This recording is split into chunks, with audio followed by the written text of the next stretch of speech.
Never before have we had the North Koreans in a position where their economy was at such risk and where their leadership was under such pressure that they would begin conversations on the terms that Kim Jong-un has conceded to at this point.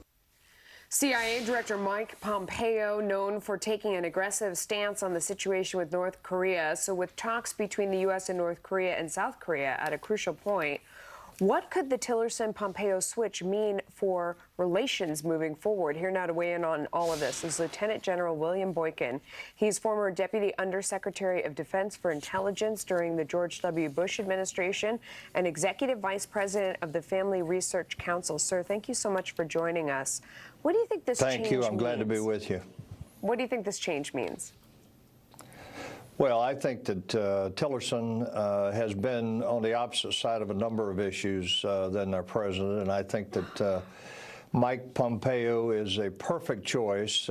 Mike is in sync with the president, but Mike is also a very experienced, not only intelligence officer, but also he's been a member of Congress, been on the intel committees, and I think that he has a much better understanding of the situation in the world today in general, but certainly among our allies as well as our enemies. What do you think that translates to directly? I mean, specifically, even if you talk about the topic of the Iran nuclear deal, you know, the president and Rex Tillerson were not on the same page with that at all. How do you think that Mike Pompeo approaches that differently? Well, I think Mike sees the reality of the fact that we've put Iran on a pathway to a nuclear weapon. I think that he objects to that just like the president does, and I think his advice to the president will be, let's get out of this deal, let's rally our allies and try and reimpose sanctions on the Iranians. And then when you look at North Korea, I think Mike Pompeo is very much a hawk on the issue of Korea. And his advice to the president going into these talks, I think, will be to take a very firm stand and don't negotiate anything until we get an agreement that he will disarm. In fact, we've heard him talk about this before, Mike Pompeo, about North Korea and their nuclear testing. Let's listen to that. He can't conduct nuclear testing. He's got to stop the missile testing that he's been hard at for the last years.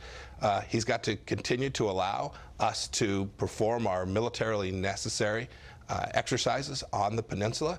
And then he's got to make sure that he leaves on the table that discussion for denuclearization.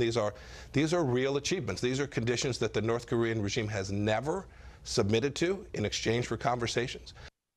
And those are the things that they're you know, saying they're going to do now. How much confidence do you have in that? Well, you know, I'm skeptical of whether Kim has actually made the decision he's willing to give up his nuclear program. Remember, he and his father spent the last quarter of a century building this program, and they're almost at the finish line now. So I think it's a hard decision for him, but I also think that the sanctions are hurting him. And I honestly believe that one of the things that Kim is starting to become very concerned about is internal implosion. You know, the sanctions have hurt them so bad, they've got starving people all over North Korea. When that occurs, that is problematic for the leader, no matter how much power he has, and I think he's concerned about that now. If he does say that he's giving up the program, do you think, could we really verify that that's the case? Because, you know, I look at Iran and there's so much back and forth on whether there's evidence they're continuing or whether there's not. Would we have the same sort of back and forth and argument about North Korea, or would it really be possible to go in and verify that they've actually given this up?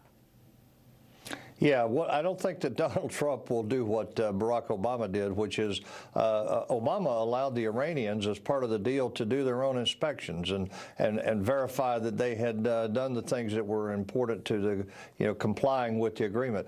Donald Trump's not going to do that. There's going to have to be some absolute verification procedures that are put in place, that are established before I think there's going to be any agreement to lift the sanctions or to give any economic incentives to Kim Jong-un. So I think this is going to be totally different than the way that the Obama administration negotiated with and dealt with Iran.